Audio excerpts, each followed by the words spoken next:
morning, friends. We're registered today to attend a heart failure support group, but we'd like to talk about heart success, function, not failure. I'm Taiyeh Khumri, one of the heart success cardiologists with St. Luke's Cardiovascular Consultants at St. Luke's Mid-America Heart Institute. While this is a recorded setting, there's a chat box. If there's any questions or comments that you guys have, please feel free to put it on the chat box, and I'll be more than happy to respond to that at a later date.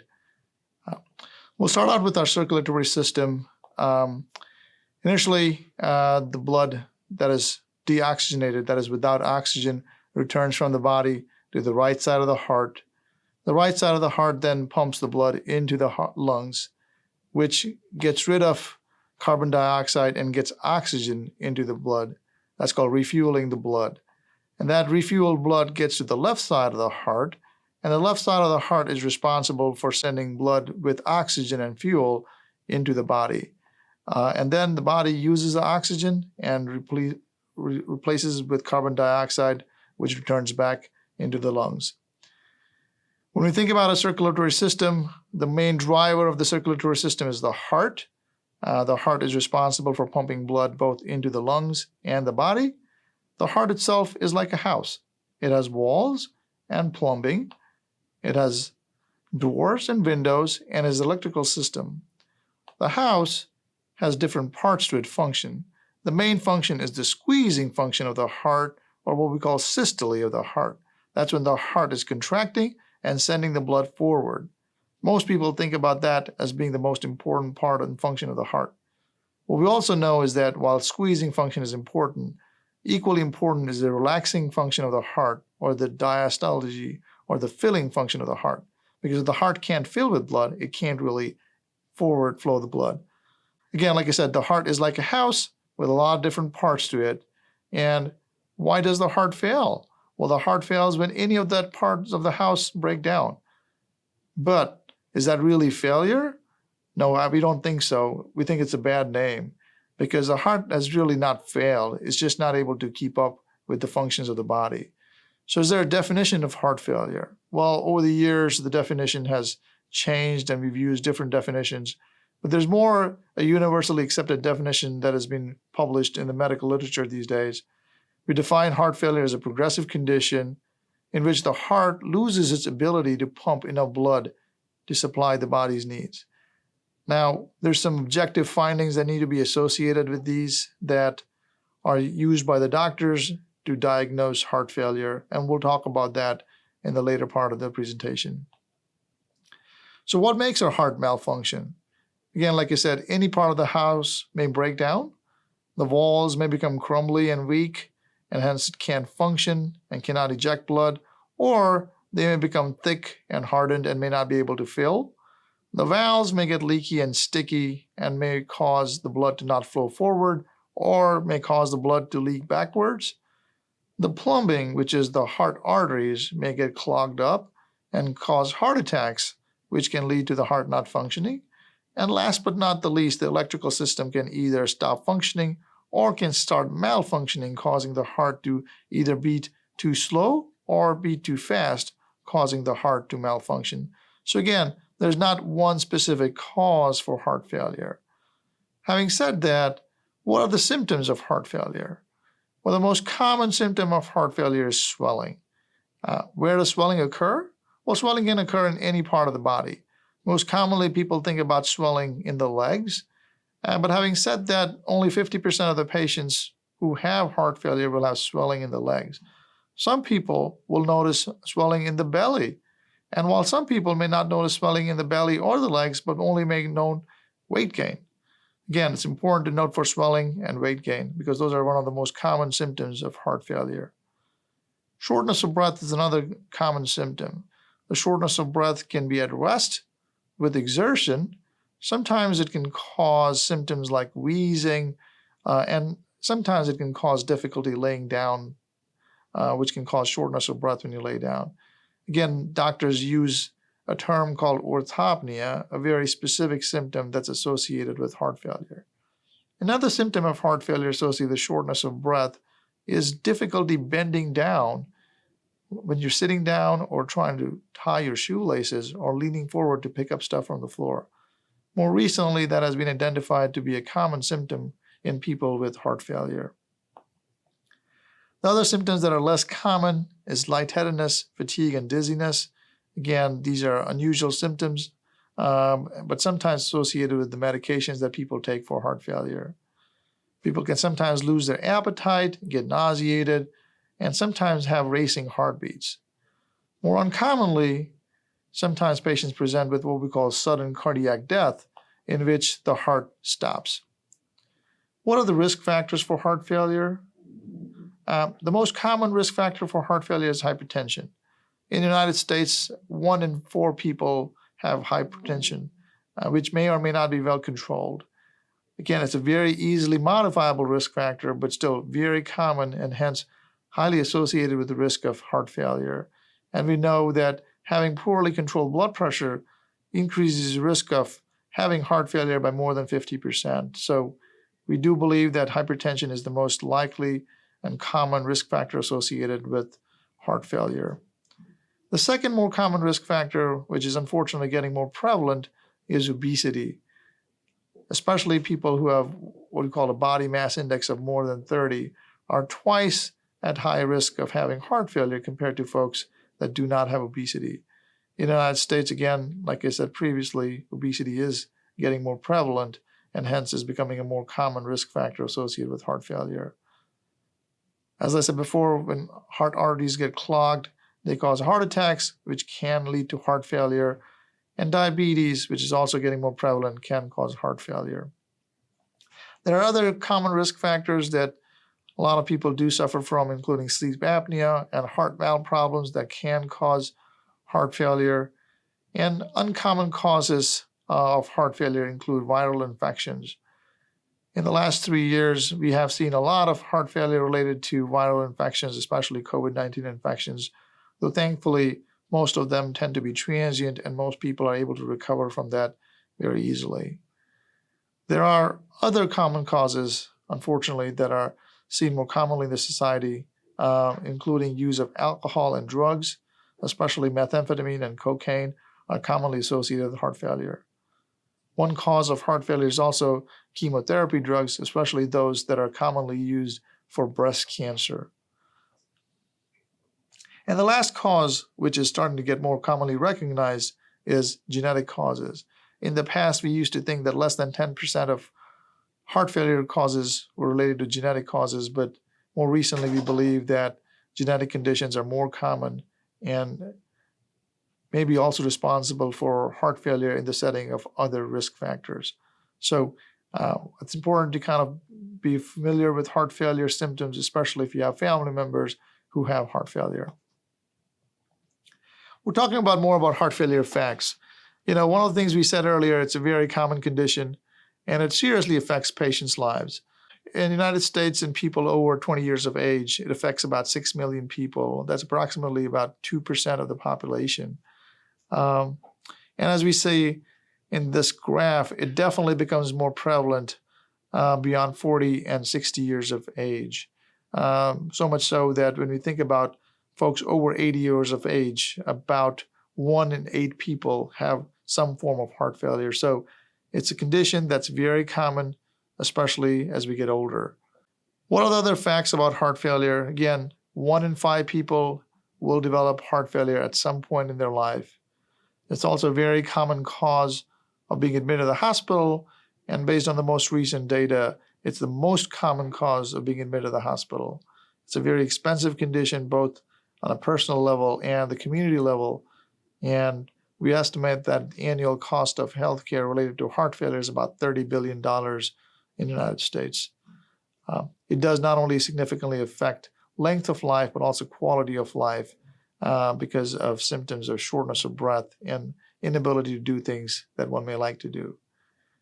Over the last several years, with a lot of advances in medical therapy, people have started living longer with heart failure, though despite that, it's a very morbid condition with about 30% of people dying within the first year of diagnosis of heart failure. Let's talk about some of the common terms that you may hear when you visit your physician or your cardiologist when you're suffering from heart failure. The most common thing that you will probably hear is the type of heart failure. And what does that mean? Well, when we talked about the sides of the heart, there was a left side of the heart and the right side of the heart. And either of those parts of the heart may get affected and cause symptoms related to heart failure. And that leads to the diagnosis of left-sided heart failure versus right-sided heart failure. The other thing that happens, like we said before, is the squeezing function of the heart may become abnormal, or the relaxation function of the heart may become abnormal. When the squeezing function of the heart becomes abnormal, we call it heart failure with reduced squeezing function or reduced ejection fraction. And when the relaxation function of the heart is abnormal, but the squeezing function is normal, we call it heart failure with preserved squeezing function or preserved ejection fraction. So when you look at your medical charts, you may hear the term HFpEF or HFrEF, which again is determined based on the squeezing function of the heart. The other thing that people may talk about, like you said, is the left side of the heart. As we said, there's about weakened functioning of the heart and the stiffening of the function of the heart. And this happens about 50-50%. And unfortunately, while people may think that people with the weakened heart muscle are likely to do poorly, what medical literature and science has shown is that people with either a weakened or preserved heart function who have symptoms of heart failure do equally poorly when looking at long-term survival and quality of life. The other thing that you will commonly see is classes of heart failure. Now, your physicians and heart doctors will use these to determine what are the medications that are appropriate for you and what other interventions need to be done to improve your survival and quality of life associated with heart failure. The most commonly associated classes or stages of heart failure are defined by the American Heart Association and American College of Cardiology, and they go from stage A to stage D, in which folks who are at risk of heart failure but don't have any heart function abnormality or symptoms of heart failure are called stage A. Stage B are those who have structural abnormalities but don't have any symptoms of heart failure. And stage D and C are those who have varying severity of symptoms associated with heart failure. While this is a linear progression of heart condition between patients who have risk factors of heart failure, and there's another classification of heart failure called New York Heart Association classes of heart failure, and they go from stage 1 through 4 based on the severity of symptoms, from minimal symptoms to severe symptoms. In this classification, though, patients can go from mild symptoms to severe symptoms, but then with treatment can come back to a lower class. So this is another common terminology that you may see when either looking at your records or when discussing your symptoms with your physicians. The most commonly seen or heard about terminology when patients have heart failure is what we call ejection fraction. So let's define ejection fraction. When we think about the heart as a pump, the heart doesn't eject all the blood that's in its chamber. There's some amount of blood that's left at the end of the squeezing function of the heart.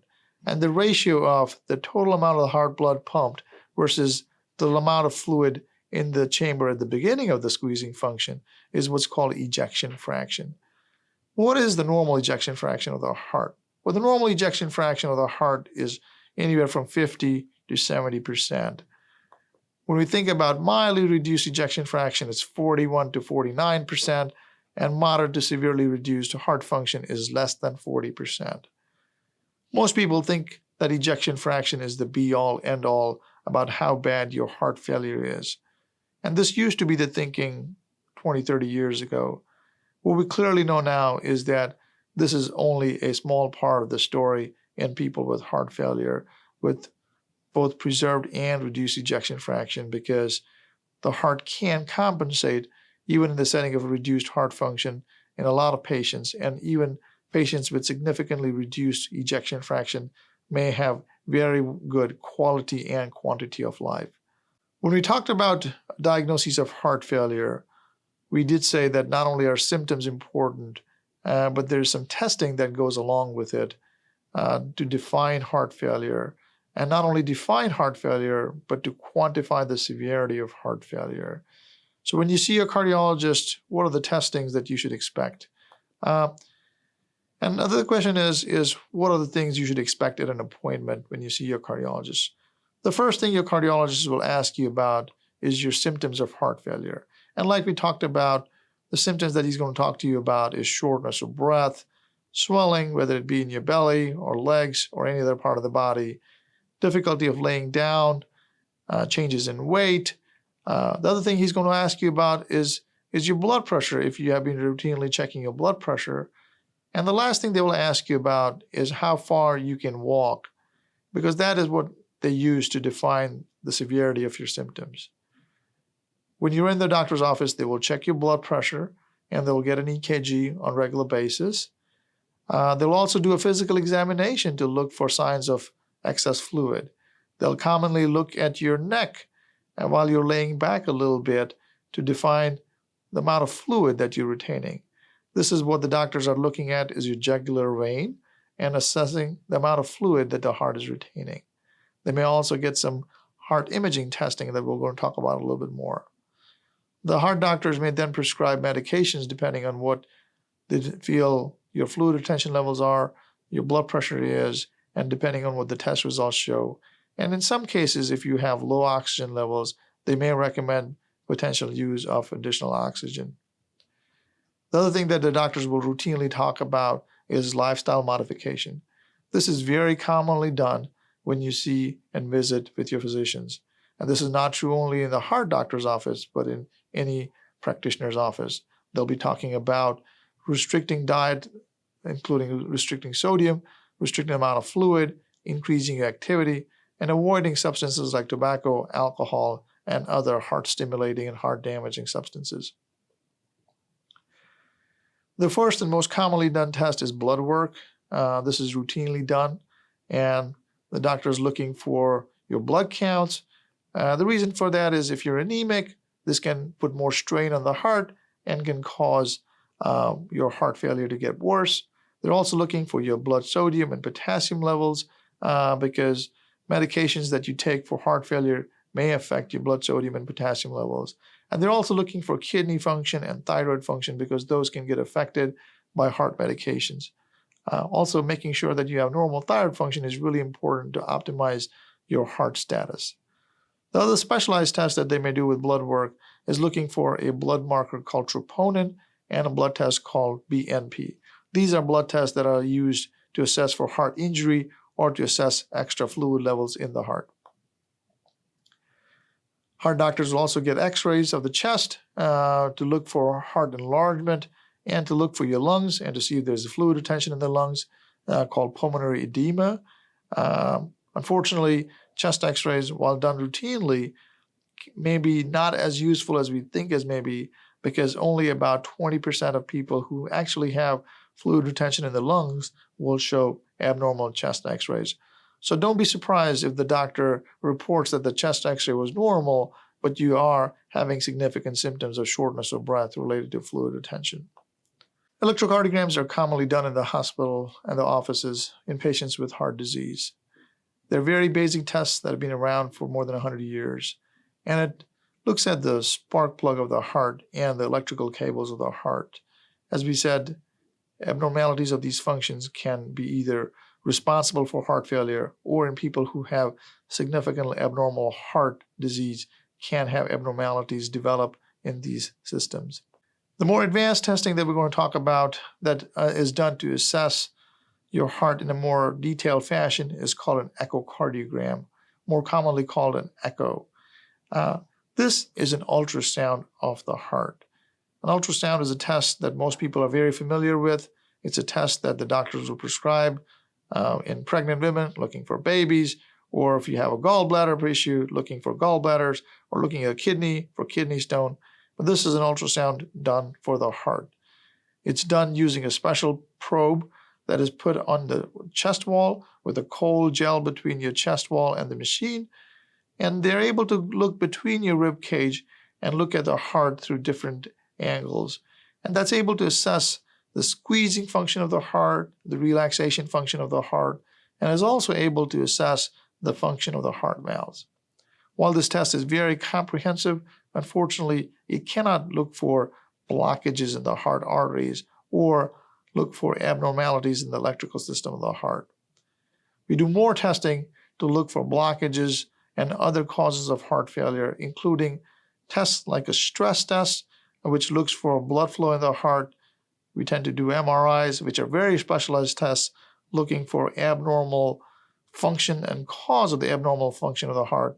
And in some cases, we do recommend doing heart catheterizations or coronary angiograms to look for heart artery blockages and sometimes looking for severity of fluid retention in the heart. As we said previously, genetic testing is becoming more common as we identify more and more people with heart failure.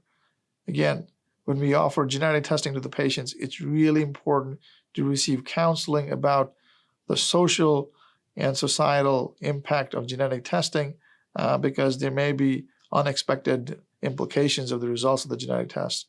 The way this is done is by using a salivary specimen that is sent out and it comes back with the results of the genetic test. It's not all-encompassing. As time goes by and as our knowledge about genetic abnormalities continues to expand, we typically recommend that this test may be repeated every 5 years to look for specific mutations that may have been identified more recently. How do we treat heart failure? The first and most important thing to remember is when treated well, people with heart failure can live normal lives. When people have heart failure, again, our focus is to be successful rather than think about it as failure. There are several medications and devices that are now commonly used to prolong life, improve symptoms and functions and quality of life, and also improve the functioning of the heart itself. Again, the goals of treatment are in the order presented here, with the most important goal being improving life survival, the second most important goal being to improve symptoms and to reduce the risk of being admitted to the hospital, and if possible, also improve the function of the heart. While the doctors will prescribe medications, it's very important for you to be changing your lifestyle, eating healthy, regularly exercising, and trying to lose weight. So how do we treat heart failure? Well, again, like we said, there's different causes for heart failure, and those usually are treated with different medications. What we try to first treat is the underlying cause of heart failure. So if blood pressure is the cause of your heart failure, we try to control the blood pressure. If abnormal valve function is the cause of your heart failure, we try to address that. And if coronary abnormalities are the cause of your heart failure, we try to go and fix those blockages. It's very important to also treat the risk factors that we'll talk about in a little bit. The most commonly prescribed treatment in patients with heart failure is water medicines, or what we call diuretics. Commonly known medications include Lasix or furosemide, Demodex or torsemide, and Bumex or bumetanide. These medications are used a little bit interchangeably, but furosemide is used most commonly in patients who are less sick, and the latter two medications are used in people that may be more refractory to furosemide. What are the medications most commonly used in people with weakened heart muscle? There's a long list. There are primarily 4 medications that we believe are the pillars of treating people with a weakened heart muscle. We're going to start with medications, and we're going to start with a medication that was first identified to improve survival in patients. This is a group of medications called ACE inhibitors. The common drugs that are ACE inhibitors end with the term pril, and the most commonly used drugs are lisinopril, enalapril, or ramipril. The way these medications work, they relax the arteries of the body and hence makes it easier for the heart to pump blood. They improve survival by about 25 to 30%. Again, these have been around for more than 30 years and are used very commonly. One of the most common side effects to remember about with this group of medications is a cough. They call it dry cough, which can occur anytime after initiation of medications. Sometimes it occurs soon after starting medications. In some people, it can occur after being on the medicines for years. So if you start experiencing a cough that cannot be explained, make sure you discuss this with your doctor and see if you're on this medication. And if that's the case, there are alternatives that we won't talk about. The other side effect that is uncommon but can be life-threatening is angioedema. This occurs specifically in this group of medications, more commonly in the Black population, and is associated with swelling in the lips or the tongues, which can sometimes, if not treated, cause difficulty breathing. In patients that cannot take ACE inhibitors, there's another group of medications called angiotensin receptor blockers, or more commonly called ARBs. And the medications most commonly used for that are valsartan or Divan, candesartan or Anacan, and losartan. Again, these are medications with similar benefits like the previous group, except they don't have the cough and the angioedema side effects that are associated with ACE inhibitors. The new kid on the block is a medication that's been available for the last 10 years. The brand name for that is called Entresto. It's a combination medication that uses valsartan along with a special drug called sacubitril. And for the first time in 20 years, it actually showed that there was a drug that was better than ACE inhibitors. It has almost all the same side effects as ACE inhibitors, but the symptoms of cough and angioedema are less common. Again, it's very important to remember that this is an alternative to ACE inhibitors or an alternative to ramipril, enalapril, or lisinopril, and should not be used simultaneously with these drugs. The unfortunate thing about these new kids on the block is that they tend to be a little bit more expensive and difficult to get, and sometimes we need to work with the drug manufacturers to see if we can get some patient assistance and medication samples. Another old kid on the block is beta blockers. They've been around for more than 20 years. The most commonly used drugs are carvedilol or Coreg and metoprolol or Toprol. The way these medications work is they reduce the stress on the heart being created by the adrenaline released by the body. And by reducing the stress on the heart, they allow the heart to recover function. They also tend to reduce your heart rate and blood pressure, though unfortunately they can sometimes be associated with fatigue. What I describe to my patients is that it feels like somebody put a brick under the gas pedal of your car. When you try to rev the engine, it's just not happening. And thankfully, these side effects tend to be short-lasting in majority of the patients, and most of the patients can tolerate this medication over time. And actually, as the heart function improves, the symptoms of fatigue may improve. This is another medication that's been around for more than 20 years, called aldosterone blockers. These medications are believed to reduce the scarring within the heart muscle and allows improvement in functioning of the heart.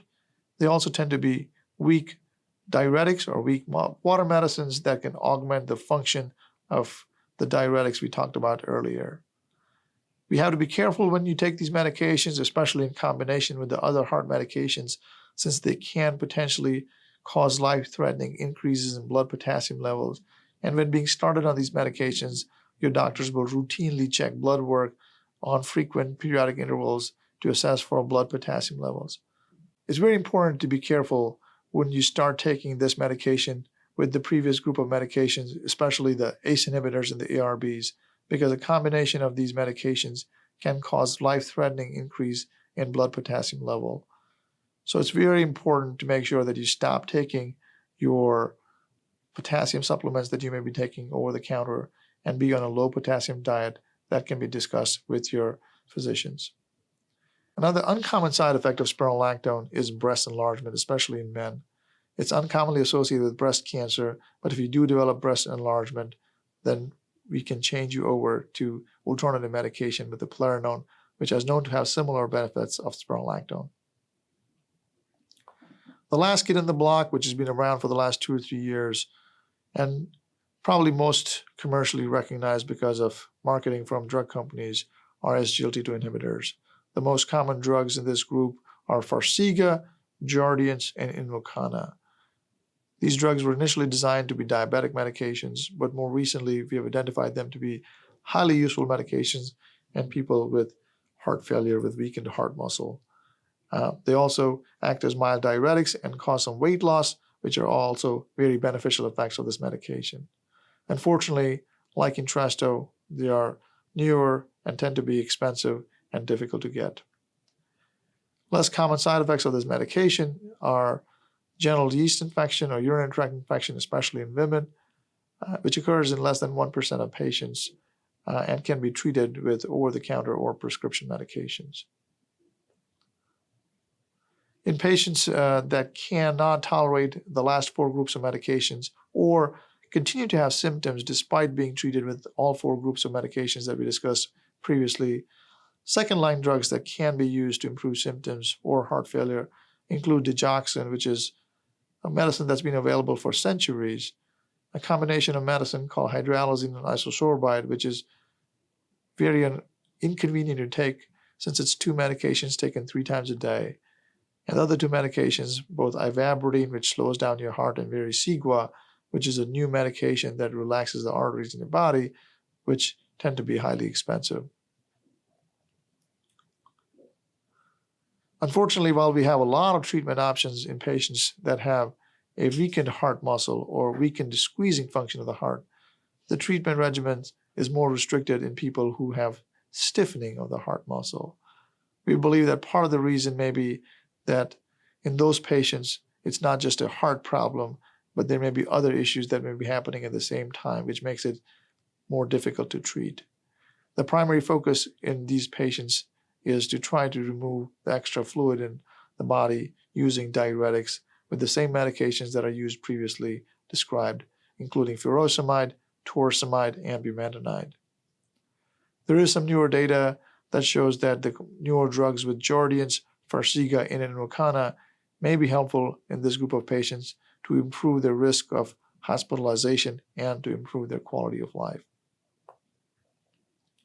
There are some special conditions that do cause stiffening and thickening of the heart, including a condition called cardiac amyloidosis and hypertrophic cardiomyopathy.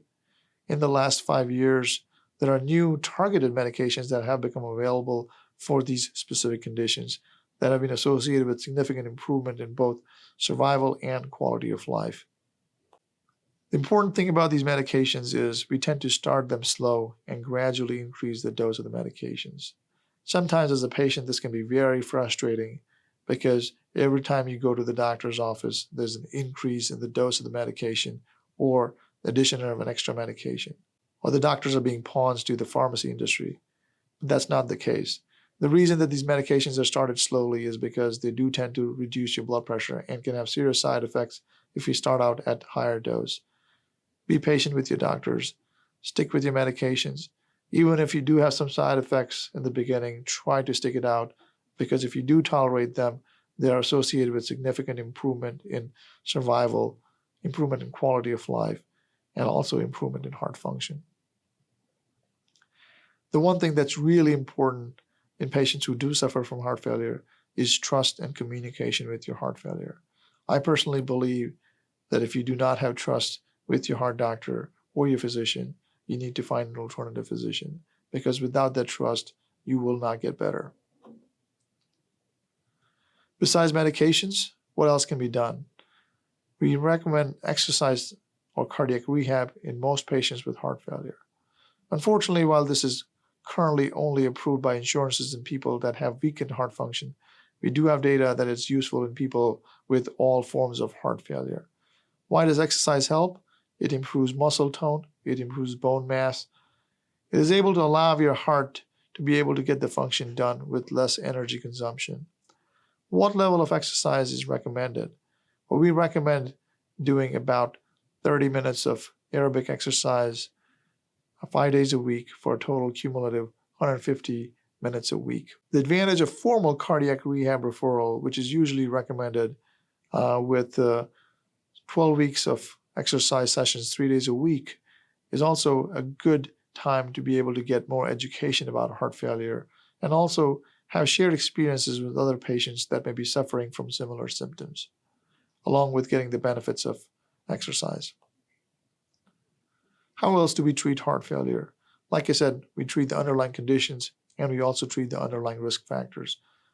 Anemia is very important to treat, especially if you're deficient in iron. More recent data shows that iron pills are not very useful, and we should treat people who have iron deficiency with intravenous iron. This is really important because a lot of people who have heart failure also take blood thinners because of heart artery blockages, which can cause blood loss, and hence we routinely check for blood levels of iron and replace those with intravenous iron. Sleep apnea is a very common risk factor for heart failure and causing dangerous heart rhythm issues and should be evaluated and treated appropriately. The most common treatment for sleep apnea, unfortunately, is CPAP therapy, which unfortunately is not very popular or commonly tolerated. But it's important to get yourself evaluated and treated appropriately. Lifestyle modification, including working on obesity and smoking, is really important to help get over symptoms of heart failure. Unfortunately, giving up smoking is not that easy. There are different philosophies on how one can be successful in quitting smoking. Some people believe that we can gradually wean off smoking. I personally believe that the only way to quit smoking is to quit. There are some prescription medications that can be used to help quit smoking, though the efficacy of these medications is not very high. The important thing when people are asked to quit smoking is the motivation that one has to quit smoking. It's really important to be motivated. In the absence of motivation, quitting smoking is very difficult. The other thing that we are starting to identify more commonly in people with heart failure is depression. Part of the problem with depression is depression and heart failure have shared symptoms, and hence is very hard to identify and sometimes underappreciated and undertreated. About 1 in 5 people with heart failure are identified to have depression. Again, like we said, they commonly have shared symptoms, including lack of energy, lack of appetite, and inability to enjoy yourself. Unfortunately, depression also causes worsening of heart failure, since a lot of people treat themselves and treat their depression by smoking and using alcohol, and also eating unhealthily. There are better ways of treating depression. Regular exercise will not only help with depression, but it helps with heart failure. Controlling your medications is really helpful. One of the heart medications is associated with depression, and one has to be careful in people who have depression. There are also medications that can prescribe for depression, and it's important to talk to your doctors about that. While medications are associated with improvement in survival and quality of life, unfortunately, not everybody responds equally to medications, and there are certain more implantable devices that can be used to treat heart failure. One of the most common devices that are recommended for people with reduced ejection fraction heart failure are defibrillators. These are pacemaker-like devices that are implanted in people at risk of sudden cardiac death. Sudden cardiac death is a condition in which the heart goes into an abnormal, very fast heart rhythm in which the heart stops beating and the person dies. A defibrillator is a pacemaker-like device which is watching every heartbeat, and if it detects a dangerous heart rhythm, it will deliver a shock to the heart to try to reestablish a normal heart rhythm. Important things to discuss when a defibrillator is offered to you is whether this is something that is important to you. Defibrillators improve survival but do not improve quality of life. And in people who have a chronic debilitating condition, survival is not necessarily the most important thing and the be-all, end-all. If your goals of care are different than just improving survival, this may not be something that you may want. Another important device that can sometimes be offered to patients who have a specific electrical abnormality in the heart called a left bundle branch block is called a biventricular pacemaker. This can commonly be combined with a defibrillator, and in this case, we place a wire in the right side of the heart and the left side of the heart and try to pace both the sides of the heart simultaneously to improve the efficiency of the functioning of the heart. This, unlike a defibrillator, is commonly associated with significant improvement in the heart function, improvement in survival, and improvement in quality of life. And about 2/3 of the patients that receive this notice significant improvement in their heart failure. More recently, we have developed ways of monitoring your heart failure severity with implantable devices. A device called a CardioMEMS device can be implanted in the left side of the lung that monitors the fluid levels in your lungs, and this data can be used to treat the severity of fluid retention. There are newer devices on the block that may be available in the next 2 to 5 years, including a device called a cardiac contractility modulator and a baroreceptor stimulator. Again, these devices are more in the developmental phase and clinical research phase, while they are FDA approved for heart failure. While we talked about what the doctors can do for you, the most important thing as a patient is to live with heart failure. And as I said before, when you hear the term heart failure, we want you to think about success rather than failure and try to live with heart failure rather than dying from heart failure. Self-management with heart failure is really important. The biggest thing that causes exacerbation of heart failure is excess salt. Salt acts like a sponge and causes fluid retention in the body, and hence we definitely want you to restrict sodium consumption. We routinely recommend less than 2 grams of sodium in the diet. This can be very difficult since a normal North American diet contains 6 to 8 grams of sodium a day. The best way to avoid excess sodium in the diet is to avoid processed foods. What I tell my patients is eat food that the Lord made. Lord did not put salt in the diet. Lord did not put salt in the food we ate. Only after man got their hands onto the food did we add salt to the food. Again, read labels when you buy food. Be careful about the amount of sodium you get in a meal. Along with sodium restriction, monitoring your daily weights and blood pressure is really important. If you have significant weight gain, reach out to your doctors. Usually your doctor will develop a plan in which you can adjust your water medicines when you gain weight. And the last thing, like you talked about, is regular exercise, 30 minutes a day for 5 days a week for a total of about 150 minutes on a weekly basis. The last thing, unfortunately controversial in the last several years, is vaccination. We do strongly recommend that everybody who suffers from heart failure get vaccinated for influenza, pneumonia, and COVID-19 infections. While we do recommend that blood pressure be monitored on a regular basis, how should you check your blood pressure? We usually don't go into the details of how one goes around checking the blood pressure. Unfortunately, blood pressure can be highly labile, and it's very important that we check blood pressure at the same time of the day, every day, so that we get a consistent log of our blood pressure. When you want to be checking your blood pressure, make sure you are sitting in a chair in a comfortable position with your back well supported, with your legs uncrossed, and be resting there for at least 5 minutes before you start checking your blood pressure. Make sure you've emptied your bladder and bowels before you go checking your blood pressure. Make sure you've not had any coffee in the last 30 minutes or have not exercised in the last 30 minutes before you check your blood pressure. We recommend using a blood pressure cuff that's used in the arm rather than the one on the wrist. It tends to be more consistent and accurate.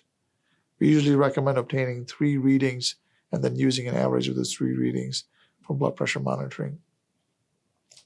Also, make sure you've not had any alcohol before you check your blood pressure and is not using any smokes, not been smoking before you check your blood pressure. Besides lifestyle modification, it's very important to track your symptoms. The American Heart Association on its website has a self-symptom plan or symptom checker plan that can be used. And as long as you stay within the green zone, you're okay. If you start slipping into the yellow or the red zone, you need to seek medical care, including reaching out to your cardiologist or physician for more recommendations or seeking emergency room care. As we discussed previously, there's a lot of medications that are available to treat heart failure. It can get very confusing. It's very important that you have a list of your medications with the specific reason why you're taking the medication, the dosage of the medication, and how frequently you take it and what time of the day you take it. People keep these records differently. Some people keep it in a book. Some people keep it in binders. But it's really important to make sure that you have this list. Every time you visit your doctor's office, you should receive a list of medications with specific instructions and reasons why you're taking those medications from the doctor's office. There are several apps available on smartphones that can help improve your medication compliance. These not only put in reminders for you to take your medications, but also help you time your medications and keep information about medications that you take on a regular basis to help improve medication compliance. We've talked about what the doctors can do for you and what you can do for yourself for heart failure. But while you're doing all this, it's also important to define the goals of life and goals of care when living with heart failure. As we said in the definition of heart failure, it's a progressive condition, and unfortunately, a lot of patients do succumb to heart failure. Like we talked about, a third of the people who have heart failure die within a year of heart failure. And it's very important to define your goals of care. We want to make sure that you have talked to your loved ones to clarify what your goals of life and goals of care are when being treated for a chronic condition like heart failure. Not only is it important to talk about this at the beginning of your diagnosis, but also talk about it intermittently, since your quality of life may have changed and your goals may change along the course of the disease. The other thing we highly recommend for all patients, including patients with heart failure or patients who suffer from chronic medical conditions, is to identify a durable power of attorney for healthcare. This is really important in case you suffer from a condition in which you are unable to make decisions for yourself, because this person will then be able to be your surrogate and make decisions according to what your wishes may have been. The last thing is, every time you see your doctor, besides trying to identify what else the doctor can do for you, there are certain questions that are worth asking, especially when you're being taken care of in a facility like St. Luke's Hospital. The first question to ask is, are there any new clinical trials available for me to participate in? This is really important because there's ongoing clinical research in different ways of treating heart failure. And while this may or may not help you individually, this does allow advancing the field of heart failure. And the last question to ask in people, especially who may have advanced heart failure, is whether they are candidates for a heart transplantation or a device called a left ventricular assist device, which is a heart pump which replaces the function of the heart. In patients with advanced heart failure who may want to pursue additional therapies, it's really important to ask these questions, especially if they are having recurrent heart failure hospitalizations or life-threatening abnormal heart rhythms. In summary, like we talked about, it's important to be familiar with your symptoms of heart failure, get appropriate testing, make lifestyle modifications, including monitoring your weight, blood pressure, and dietary changes, along with exercise. It's very important to quit smoking and alcohol. And the last but not least, it's important to try to reduce stress in your life and define the goals of your care when patients are living with heart failure. While we did call this heart failure, like we said, we want to think about it as heart success, and we do not want to let failure get to your heart.